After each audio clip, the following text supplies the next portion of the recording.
वही लेकिन अब ये जरूरी हो चला है कि आपको युद्ध के बढ़ते दायरे को बताया जाए।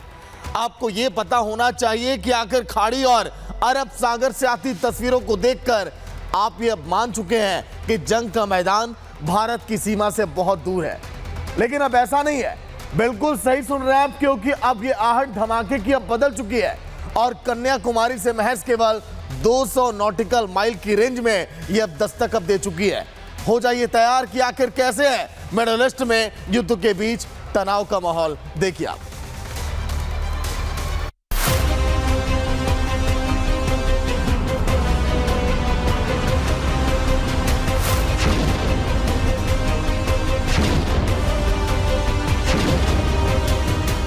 ईरान और इस्राएल के बीच जारी जंग अब हिंद महासागर तक पहुंच चुकी है। कन्याकुमारी से मात्र 200 नॉटिकल माइल की दूरी पर समंदर में ऐसा धमाका हुआ जिसने इस जंग का दायरा फारस की खाड़ी से स्ट्रेट ऑफ हॉर्मुज होते हुए ओमान खाड़ी और अरब सागर के बाद हिंद महासागर तक पहुंचा दिया है।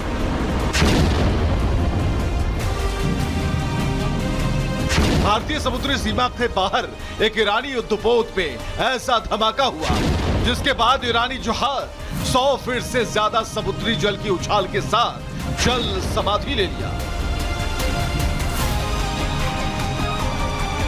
ये वही ईरानी नौसेना का फ्रिगेट आयरिस देना है जो भारत में नौसेना के कार्यक्रम मिलन 2026 में हिस्सा लेकर वापस ईरान जा रहा था, जिस पर कुल 180 नौसैनिक सवार थे।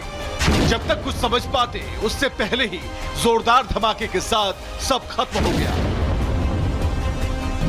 सबसे पहले यह जानकारी श्रीलंका की तरफ से आई, लेकिन आज अमेरिकी रक्षा मंत्री पीट हेग्सेथ ने बताया कि हिंद महासागर में ईरानी युद्धपोत को डुबोने के पीछे अमेरिका का हाथ था।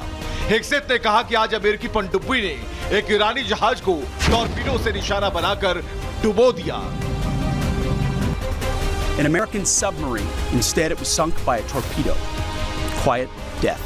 हेग्सेथ ने दावा किया कि द्वितीय विश्व युद्ध के बाद यह पहली बार है जब किसी पनडुब्बी ने किसी युद्धपोत को इस तरह डुबोया है। We sunk their prize ship, the Soleimani. Looks like POTUS got him twice. Iran पर यूएस हमलों की बढ़त पर बोलते हुए हेग्सेथ ने मजाक में कहा कि ट्रंप ने सुलेमानी को 2 बार मार गिराया है।